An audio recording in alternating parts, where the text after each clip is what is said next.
چین کا دورہ کر کے آیا ہوں، اور آپ جانتے ہیں کہ چین پاکستان کا ایک بہت بااعتماد دوست ملک ہے۔ اسی طریقے سے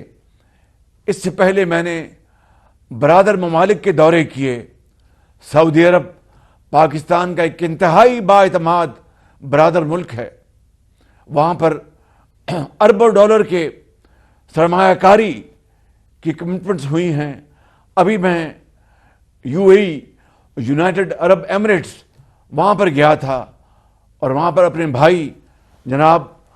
محمد بن زائد سے مل کر آیا۔ انہوں نے بھی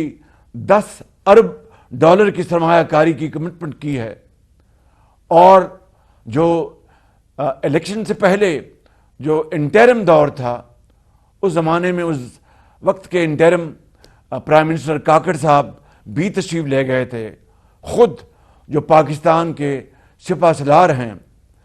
جنرل عاصم منیر، وہ بھی تشریف لے گئے تھے۔ کویت بھی، اور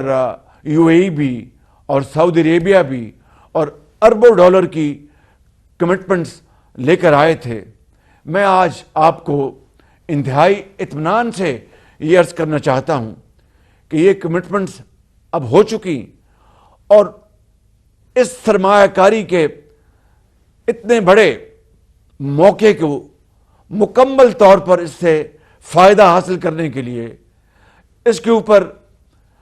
بڑی سنجیدگی سے عمل پیرا ہونے کے لیے ہم نے پورا نظام وضع کر لیا ہے، اور SIFC کے ذریعے انشاءاللہ یہ سرمایہ کاری صنعتی شعبے میں، زرعی شعبے میں، انفارمیشن ٹیکنالوجی میں اور معدنیات میں یہ سرمایہ کاری انشاءاللہ اگلے مہینوں اور سالوں میں انشاءاللہ ہوگی، اور اس کے نتائج آپ کے سامنے آئیں گے۔ جس طریقے سے پاکستان ترقی اور خوشحالی کی طرف تیزی سے گامزن ہوگا، مگر اس سے پہلے میرے بزرگوں، بھائی اور بہنوں، ہم نے اس ماحول کو یہاں پر یقینی بنانا ہے جس کے ذریعے صرف بیرونی سرمایہ کاری نہیں، اس سے پہلے جو اندرونی سرمایہ کاری ہے اس کو ہم یقینی بنائیں۔ ہمارے ملک کے اندر الحمدللہ بڑے بڑے قابل سرمایہ کار ہیں، صنعت کار ہیں، تاجر ہیں، بڑے بڑے ذہین بینکرز ہیں، فائنینشیل ایکسپرٹس ہیں، اور زرعی شعبے میں الحمدللہ اللہ تعالیٰ نے ہمیں بے شمار قدرتی وسائل سے نوازا ہے۔ پہلے ہمیں جو پاکستان کی جو اپنی جو قوت ہے، اپنی جو بصیرت ہے، اپنے جو اذہان ہیں، اپنی محنت ہے، اس کو ہم انشاءاللہ فی الفور بروئے کار لا رہے ہیں، تاکہ اندرونی سرمایہ کاری کے ساتھ بیرونی سرمایہ کاری پھر بڑی آسانی سے پاکستان کے اندر پورے پاکستان کے عوام کو نظر آئے گی۔ اس کے لیے ہمیں وہ کیپیسٹی چاہیے تھی، اس کے لیے ہمیں وہ ایکسپرٹ چاہیے تھے، جس کی بدقسمتی سے اس ملک کے اندر بہت زیادہ وہ اویلیبل نہیں تھی۔ لیکن ان 3.5 مہینوں میں میں آپ کو یہ بات بتانے میں بڑی خوشی محسوس کر رہا ہوں کہ الحمدللہ نہ صرف وہ کیپیسٹی بڑی تیزی سے ہم نے پاکستان میں ہم لے آئے ہیں، بلکہ اس کے اوپر عمل پیرا ہے۔ مثال کے طور پر FBR federal board of revenue, اس کی 100% ڈیجیٹائزیشن کا کام ذمہ داری ایک عالمی پائے کی کمپنی کے حوالے کر دی گئی ہے، اور اس کا میں نے کل ایک اجلاس کیا ہے، اس کا ریویو کیا ہے۔ صرف اس 100% ڈیجیٹائزیشن سے جو اس ملک کے خزانے میں اربوں خربوں کی محصولات ہونی چاہیے تھی، اور جو کہ اس کے نہ ہونے کی بنا پر وہ کرپشن کی نظر ہو رہی تھی، اور کوئی ایسا نظام موجود نہیں تھا جو اس کو سپروائز کر سکتا، اس کو دیکھ سکتا، اس کو روک سکتا، اس کا سدباب کر سکتا۔ الحمدللہ ہم نے اس کا آغاز کر دیا ہے۔ صرف یہی نہیں، آپ جانتے ہیں کہ ایف بی آر میں ایسے لوگ جو نالائق تھے اور جو پاکستان کے جو دولت وسائل، جو موجودہ ٹیکس کا نظام ہے اس کے تحت وہ وصول کرنے میں ناکام رہے، ان سب کو میں نے ایک طرف کر دیا، اور جو ہمیں باقاعدہ رپورٹس کے مطابق ایجنسیز کی ان کے مطابق جو اچھے بہترین لوگ تھے ان کو ہم آگے لے کے آئے ہیں۔ اور مجھے یہ بتانے میں خوشی محسوس ہو رہی ہے کہ جو موجودہ جو فائنینشیل ایئر ہے، رواں سال، اس میں محصولات میں یعنی پچھلے سال کے مقابلے میں 30% زیادہ ریونیو جمع ہوا ہے۔ یہ بذات خود ایک بڑی خوشائند اور حوصلہ افزا بات ہے، اور اسی کو سامنے رکھتے ہوئے ہم نے یہ جو سال اب نیا شروع ہونے والا ہے 2024-25، اس میں ہم نے محصولات کے ٹارگٹس جو مقرر کیے ہیں، دیکھنے میں تو وہ بڑے چیلنجنگ ہیں، ایمبیشیس ہیں، لیکن انشاءاللہ میں سمجھتا ہوں کہ ہم ایمانداری سے محنت کریں گے اور سب مل کر ہم محصولات کی وصولی کے لیے جدوجہد کریں گے اور چور بازاری کا خاتمہ کریں گے، کرپٹ پریکٹس کا خاتمہ کریں گے، تو یہ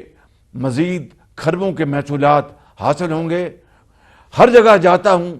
تو خدا کے فضل و کرم سے پہلی بات ان سے یہ کرتا ہوں انتہائی عاجزی سے، مگر اللہ تعالیٰ کی رضا اور اس کی مہربانی سے، انتہائی اعتماد سے، کہ میں آپ کے ملک آیا ہوں قرضے لینے کے لیے نہیں بلکہ سرمایہ کاری کے لیے، اور اس کے لیے جتنے لوازمات ہیں اس کی ہم نے بھرپور تیاری کی ہے۔ آئندہ ہمارا آپ کا تعلق بڑھے گا سرمایہ کاری کی بنیاد پر، ٹریڈ کی بنیاد پر، کامرس کی بنیاد پر، اور اس طرح میں سمجھتا ہوں کہ پاکستان آہستہ آہستہ قرضوں کی زندگی سے نجات حاصل کر لے گا۔ یہ مشکل ہے، ناممکن نہیں۔ دنیا میں ایسی عصر حاضر میں مثالیں ہیں جہاں پر ان ممالک نے صرف ایک دفعہ IMF کے آگے ہاتھ بڑھایا، اس کے بعد زندگی بھر دوبارہ وہ IMF کے پاس نہیں گئے۔ ہم 24-25 مرتبہ جا چکے ہیں۔ آج میں آپ سے یہ وعدہ کر رہا ہوں کہ انشاءاللہ اگر ہم سختی سے اپنے پروگرام کے اوپر عمل پیرا ہوئے اور جو ہم نے اہداف مقرر کیے ہیں اس کے اوپر پوری طرح ہم نے کمر کس لی، تو انشاءاللہ میاں محمد نواز شریف نے جس طرح 2017 میں IMF کو خیر بات کہہ دیا تھا، انشاءاللہ یہ جو پروگرام ہم لینے جا رہے ہیں یہ شاید پاکستان کی تاریخ میں آخری IMF کا پروگرام ہوگا۔ اس کے بعد ہم پھر انشاءاللہ اپنے پاؤں پہ کھڑے ہوں گے اور ترقی کی دوڑ میں اپنے ہمسایہ ممالک کو پیچھے چھوڑیں گے انشاءاللہ۔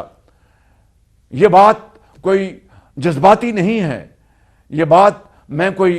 عوام کو، آپ کو متاثر کرنے کے لیے نہیں کر رہا۔ پہلے میں اپنے آپ سے مخاطب ہوں، پھر میں اپنے بزرگوں، بھائیوں اور بہنوں سے ان سے ملتمس ہوں کہ آئیں اس دوڑ میں ہم شریک ہوں اور ان ممالک کو پیچھے چھوڑ جائیں جو کہ ہم سے پیچھے تھے مگر آگے نکل گئے۔ میں بھی چین کا دورہ کر کے آیا ہوں، اور آپ جانتے ہیں کہ چین پاکستان کا ایک بہت بااعتماد دوست ملک ہے۔ اسی طریقے سے اس سے پہلے میں نے برادر ممالک کے دورے کیے۔ سعودی عرب پاکستان کا ایک انتہائی بااعتماد برادر ملک ہے، وہاں پر اربوں ڈالر کے سرمایہ کاری کی کمٹمنٹس ہوئی ہیں۔ ابھی میں UAE، یونائٹڈ عرب ایمریٹس، وہاں پر گیا تھا اور وہاں پر اپنے بھائی جناب محمد بن زائد سے مل کر آیا۔ انہوں نے بھی 10 ارب ڈالر کی سرمایہ کاری کی کمٹمنٹ کی ہے، اور جو الیکشن سے پہلے جو انٹرم دور تھا اس زمانے میں اس وقت کے انٹرم پرائم منسٹر کاکڑ صاحب بھی تشریف لے گئے تھے۔ خود جو پاکستان کے سپہ سالار ہیں جنرل عاصم منیر، وہ بھی تشریف لے گئے تھے، کویت بھی اور UAE بھی اور سعودی عربیہ بھی، اور اربوں ڈالر کی کمٹمنٹس لے کر آئے تھے۔ میں آج آپ کو انتہائی اطمینان سے یہ عرض کرنا چاہتا ہوں کہ یہ کمٹمنٹس اب ہو چکی، اور اس سرمایہ کاری